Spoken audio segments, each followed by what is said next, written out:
Running a Fever, Episode 58. The Crucial Time of Every Diet. Hi, I'm Michael Davis. I have lost 70 pounds and become a health enthusiast. You can call me a health nut if you want.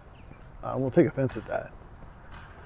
Fitness enthusiast, all at the age of 52. Lowered my blood pressure. Life is so much better now. This is Running a Fever, a podcast about fitness, diet, and medicine.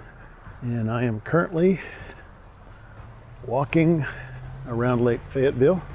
And you know how many steps are on my walk? Probably just a couple hundred. What happened is I usually charge my fitness watch while I'm in the shower, and I guess I got out of the shower and just forgot to put it back on. So step count's gonna be kind of low today. It is an unbelievable 70 something, almost 80 degrees out here today. Howdy. Unbelievable because it has been freezing. Not anymore.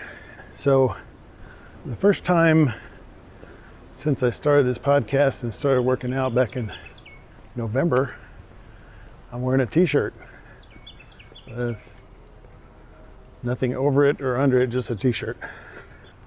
I'm just gonna have to adjust to this. I'm gonna have to get used to wearing clothes that are appropriate. Still got the sweatpants on, but gonna have to find some shorts, and anybody that doesn't like it's just gonna have to deal with it. So that's Fashion Report. Addendum, I'm wearing the Thorlo socks that are supposed to be running socks. I do think they have a little bit, slightly more padding than the hiking socks. Maybe the kind of shoes I'm wearing. But I wore the hiking socks on the run the other day and they were just fine. But these do feel like there's a little more padding. I guess that's the difference. I think I prefer them. The thing is they only come in one color combination. White with sort of blue-gray patches. This is one of those days when, it's one of those weeks really when I could use some of those 72-hour days I always dream about. So much to do. It's early today, so I'm hoping, early, it's not quite 4 o'clock yet. If there's not a lot of people on the trail in this weather, that's probably why. But it's not that early. So far, traffic's fairly light. But I have passed or been passed by, met or been passed by several, like 4 people already. It is maybe not busy, maybe not so light. Weighed in at 213 pounds today. So that means I've gained 2 or 3 days in a row. Earlier this week I was 209. And the reason is I've been trying to push my caloric intake up, and I've been eating 12, 13, sometimes 1,400 calories in an effort to try to do that. And still working out. I'm doing generally 2 laps around the building at work every hour, and really not having a lot of trouble with my knee, at least not today. So far. Knock on a tree, I'll stop and knock on a tree, just knock on wood. And I realized that this morning, I was walking around, that tomorrow is weigh-in day. Weigh-in for the sort of maintenance tracking, biometrics tracking checkpoint that we're doing at work. So I'll weigh in tomorrow, get my blood pressure and see if it really is as low as it was earlier this week, and see what my weight is doing. So because it's been several days of upticks in my weight, I am about to tell you the diet department report. Actually, before we go there, let's go back to why I may have, a possible reason why I forgot put on the fitness watch. Howdy. I have, so the last couple nights, like I said, I really could use some 72-hour days this week. All those things that I want to do and need to do. But I've been getting about 5 hours sleep the last couple nights, and that's not really enough. And I looked up a study by the National Institutes of Health. It's pretty, there are plenty of benefits to getting a good night's sleep. Psychologically, mentally, but here is a key one that I had not thought about. They did a study, and it's a pretty serious study. Over 600,000 participants, and I believe it was mostly children. I think it was children, because they were trying to find out if a lack of sleep or short sleep periods, I think is how they worded it, led to weight loss or were a risk factor for future weight loss. And turns out that it is a strong risk factor for future weight gain. I'm sorry, I probably said weight loss, but weight gain, obesity.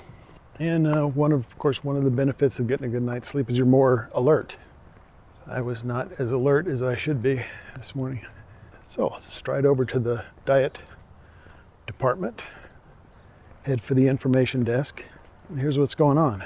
First of all, let's go ahead and just end the anticipation that I'm sure you're feeling after I mentioned spinach and smoothies last time. I did try it last night. 1 cup of spinach in my blueberry, strawberry, cranberry, no cranberries, just blueberry, strawberry, and banana smoothie. And of course some Greek yogurt and a couple of ice cubes, not a whole lot.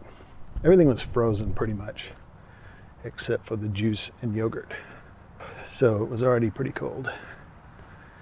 And it came out it was thicker than usual.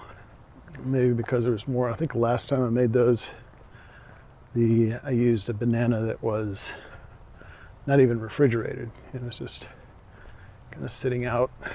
And it tastes good. Just like the dietitian said, the banana was the strongest flavor there. I don't think that just eating a banana doesn't really, I don't know if it has a strong flavor, but I guess it does. So I got at least 1 cup of vegetables yesterday. Still not eating a lot of vegetables, but I got 1 cup, so I wanted to start off kind of small and see how that worked, and so I may increase that, and I may actually try beets now, because beets are another very nutritious food that I do have a recipe for a smoothie that contains beets. Some of these that contain more vegetables and less fruit also include a spoonful of honey, which is a good sort of natural sweetener. Still a lot of calories, a lot of energy there. But I think it's offset by when you have fruit, that's the same thing. It's natural sugar. Honey's a little bit different, but still not processed, which is the important thing. And maybe I'll explain more about that chemistry when I learn more about it. A pretty good pace going today. It's one of those days where I kind of feel like I'm in a hurry, even though I have really plenty of time. There's some things that I didn't get to do today, still need to do. Just errands. And we got some serious sun going on here. I've had several people sign up for the biometrics tracking program, and it's a good sign. I think the word is getting around, because I'm not sending out a bunch of spam, but people keep signing up. We've got 21 people. I think last week we only had 18. It's only 3 people, but 3 people without any sort of, additional emails or anything. And it's just in my building, so I think that's pretty good, and I've also told people they can just stop by. I don't have to sign up. The signing up just gives you a reminder every week on your calendar. Something I do when I'm out here walking aggravates my back problem or my arm problem. And if I'm feeling good the rest of the day, I don't take anything for it, so I always wind up halfway through out here and having to deal with it. And I haven't been doing this medical department still. I haven't been doing the inversion on a regular basis. It feels good though, so I'm motivated to do it. But I probably should get in a routine of doing that, like before supper or something. I don't feel like in the morning, because I've been laying flat all night, I don't know that it would do that much good in the morning, but in the afternoon, when I've been compressing my spine all day, it makes more sense. So diet department, I'm eating lighter today because of the recent weight gain. I've got about 700 calories so far today. Hello. Hello, how are you? Good. Beautiful day, huh? Yes.